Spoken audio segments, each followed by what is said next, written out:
If you're a business owner in the B2B space and you are ready to scale, or in the past you've tried to bring on BDRs or SDRs and they did not work, they did not close any deals, or the cost far outweighed the actual revenue that they brought in, I'm going to cover today why exactly that's happened. So if you've hired a business development rep and you've watched them flame out in 90 days, this is the uncomfortable truth. It probably wasn't the BDR. Most founders hire setters and closers before they have a proven system that has the ability to close cold demand, not referrals, not your network, not face-to-face selling. I am talking about using platforms like paid ads from places like LinkedIn or perhaps Meta, or using any sort of outbound on LinkedIn, cold emailing, or cold calling. That if you've yet to establish a system in place, it's probably why. So let's get into that today. The real problem is that most founders, when they hire BDRs, they think that this is a shortcut. They want to scale up sales, but they do this without actually building an engine that allows them to do that. And the result is that they hire these reps, they do not increase the revenue. Both sides of the party are completely unhappy. And then you put it in the bucket of, well, this doesn't work and this isn't right for me. Here's the problem. You cannot expect a BDR to figure out the messaging, the positioning, and the targeting and the offer that is going to close you deals from a cold market. So when the company has never proven that it has the ability to book and close from non-referral sources, you're not scaling, you're actually gambling. So I've seen this a lot. You're getting ready to, you want to step out of the sales. You think, okay, I'm going to hire a BDR or I'm going to hire an SDR and I'm going to expect them to go and create pipeline for me. And that is why marketing needs to be responsible for creating the actual lead flow that you're getting in the door. So it actually puts us in a corner of what I call like the impossible job description. So most founders, they're unconsciously, they expect that BDR to invent the messaging, discover the positioning, identify the target market, craft the offer, build a qualification framework. They book all the sales calls, they nurture the prospects, and somehow are still closing deals, all without a proven playbook.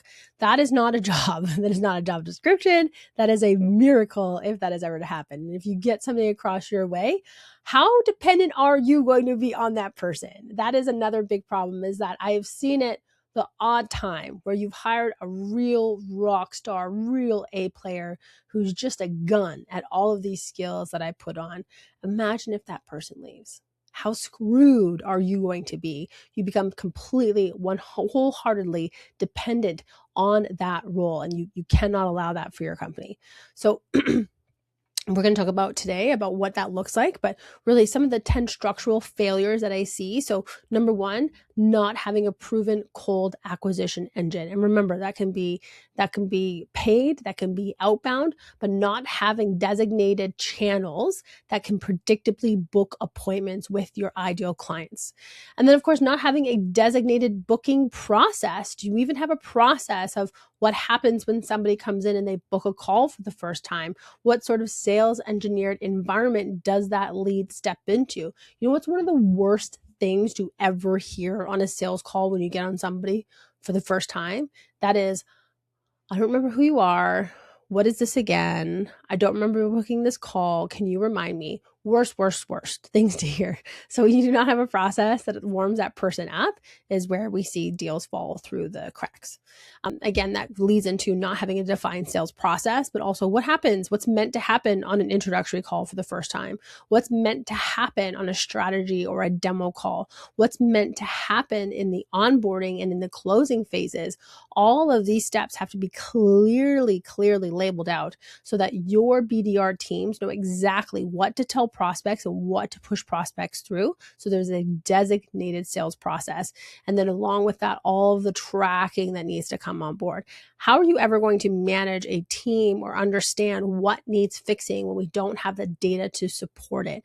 So between drop-off rates from the time that they booked a call to did an offer get made on the strategy to what our closing rates are, in order for us to make proper decisions as to what is broken along the sales process, we have to have ample tracking in place. And that is part of having a defined sales process.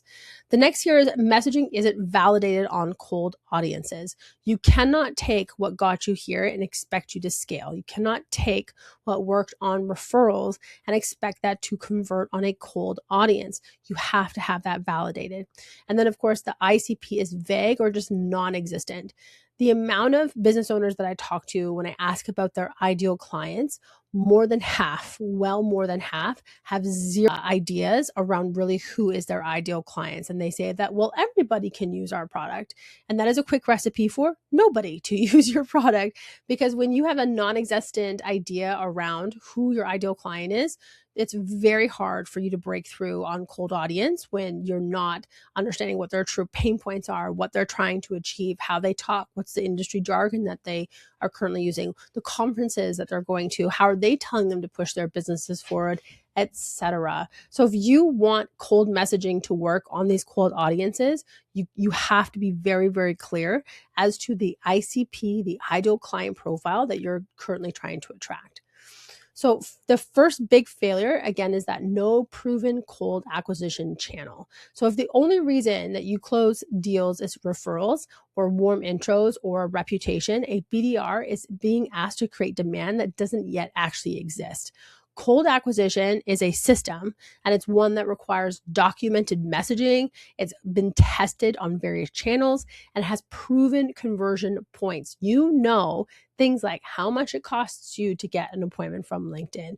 You know what your show up rates are. You know how much it costs you to get a qualified prospect on the call with you. Again, I mentioned this before, but having that data is really, really important because we start to see where things are going astray so that we can fix it. But we have to move with actual data. We cannot base off of emotion and what we think is the problem. We have to go back and look at the data because the data is going to tell us what needs tweaking next.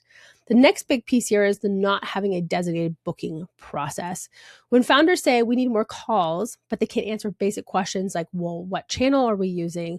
What signal triggers an outreach? What messaging angle works? What's our qualification standard? What's the follow-up cadence? If none of that is defined, the BDR is just going to be guessing daily on what it is that they need to do. And guessing is the quickest way to have a BDR not be able to win in that role. So looking at, things like how do we book meetings, and we're not doing things like just reaching out to prospects and seeing what sticks. The third big failure is not having the defined sales process. You cannot expect a closer to convert when discovery is not structured, that you do not have every single objection already mapped out and exactly here's what they're going to object with and here's what we need to say. If your close rates are varying wildly from week to week, it is not a rep issue, it is a process issue. So without this documented framework, every call is just going to kind of be like another improvisation, and improvisation is not what allows us to scale.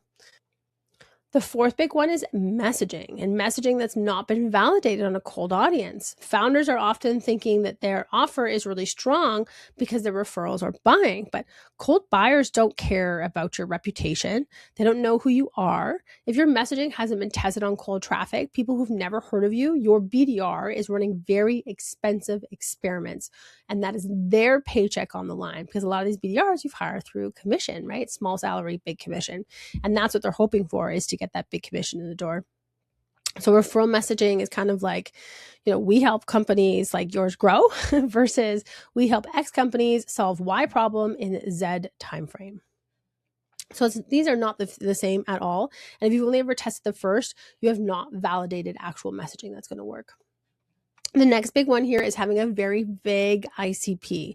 So, things like B2B companies, SaaS founders, agencies, this is not an ideal customer profile. That is a category. And if your BDR doesn't know who you can actually get results for, who churns, who is going to likely bring in the highest LTV, or the lifetime value, and who is a nightmare client, they're going to be booking in the wrong people. And then that's where we see sales struggling, morale starts to drop. So when we look at things like company size, revenue range, tech stack, pain intensity, buying authority, deal size, and looking at psychographics, those pieces are what helps us define and have real clarity on what an ICP is. Looking at marketing is not feeding sales. So I often hear too that, these founders expect that they're going to hire a sales rep, and the sales rep is 100% responsible for building pipeline. when it's actually 70% responsible by marketing. And the remaining 30% is not typically brought in from the BDR from them doing sort of outbound activities. It's more following up on past leads that we already have within the data system, within our own data. So marketing has to really carry that load. So this is why having systems in place that can predictably bring in leads and predictably put them through a process that book appointments. And again, that is the tune of 70%. The next big failure I see is not having any ZMOT assets. This is known as the zero moment of truth. This is also known as engineering the sales environment. When your prospects come through, if they can't see proof, outcomes, transformation, position clarity, they show up very skeptical. And that makes booking calls way harder than it needs to be. And it makes closing the actual calls even harder. So think case studies, video testimonials, real results of what you've been able to do. And authority building content is very, very important. So if you look up anything to do with the ZMOT, it's the 7-11-4, where we need about 7 hours of face-to-face time across all different types of channels with all different types of medium, written, video, podcasts, video sales letters, etc. That is all part of that face-to-face time that you're trying to build up so that when they do get on the call with us, they're not saying things like, who are you and why did I book this? Not having KPI clarity is another piece that makes it very hard to understand where are we losing the plot, where can we do better, and how can we increase our results. If you cannot answer how many calls should be booked per day, what your show rate is, what your offer rate should be, what close rates you're targeting, what your cost per booked call runs, or what revenue per call looks like, then when the results drop, you're not going to know whether it's your targeting, whether it's your messaging, whether it's your qualification or closure performance. So what happens is the founders they end up panicking and then they replace the BDR instead of fixing the actual machine. So here's some very basic KPIs that you should be paying attention to. Number one is a close rate. I want to see from a sales rep, a BDR, whatever you're calling that position, the person that's closing the sales, minimum of a 20% close rate based on offers made. So it's not based off of every call that we have come through, but based on when I have a qualified prospect on the call, they are interested in our services and we put them through and we make an offer to them. I want to see them closing 2 out of every 10 deals that they are putting through. Anything less than that, we definitely have a closing problem. And we need to look at fixing what's happening there with the BDR. Is it the BDR themselves or is it some of the qualifications that we're putting through? But either way, that's the KPI that we start off with. Ideally, though, we do want to see that being raised to around 35 to almost 40% close rates. The show rate, anything less than 60%, the house is on fire and we need to figure out what the heck is going on, specifically within a B2B space. When I get anything 85% and above for a show up rate, I'm very happy and I tend not to play around with that too much. I'm very happy with a 15% variance. But once we start going below those numbers, we need to figure out what the heck is going on. And it's usually what I went through the last couple of slides back, your ZMOD, what's happening with warming those prospects up. Are we calling those prospects within 5 minutes of them booking their call? Or are we getting them familiar with the types of outcomes and the social proof and the results that we can bring for them? And then, of course, too, is the calls per week. So they're getting on at least 10 calls per week. That's kind of the bare minimum. The next big failure that I see in this space is that founders are exiting the sales way too early. And this happens a lot of times because a lot of the founders, especially that we work with, are driven by a very technical, engineering, operations focused founder. And like a lot of times they make great business owners, and it's why they have the product they have today. The problem with this idea that you don't identify as a salesperson is what is holding you back. And when we try to too quickly bring on a sales team to replace us, when we have yet to prove that we have and understand what success looks like, it's very hard to lead a team. So you have to make sure that you have all of these processes in place, that we know our KPIs, that you've closed at least 100 deals. That sounds like a lot, doesn't it? But in this world, it's very, very hard to see where your team is going astray, where things are going bad when you are just allowing somebody else to come in and do this very big piece for you. Failure number 10, they hire for volume instead of precision. So founders think that they just do more outreach and it's going to equal more revenue. But without using things like signal-based targeting, strong positioning, clear qualification, this is just going to increase the amount of rejection that you're getting. So high volume, low precision, that type of outreach is just going to burn out your reps even faster. And it's not motivating to send 200 emails and just get 2 replies. It's actually quite demoralizing. So again, having that designated sales process in place is what is really, really important. So here's what you actually need to have before you go and hire a BDR. So number 1, is a validated cold acquisition channel. So one channel that is consistently booking meetings from cold traffic minimum. And again, that cold traffic can be outbound, that can be cold calling, cold emailing, that can be outreach on LinkedIn, that can be LinkedIn ads, that can be meta ads. There's many different places, but you have to have at least one that is not dependent on your referrals, your network, or going to conferences to be booking you appointments. The next is a documented booking process. So think signals, think messaging, qualifications, follow-up. This is all written down. This is all SOP'd out. You have all of this So part of what is everything that is already documented is exactly all the discovery questions that you need to use to qualify somebody. What are all of the objections that your industry is typically going to be using? What are the qualifications, the offer structure? What is there to make it repeatable?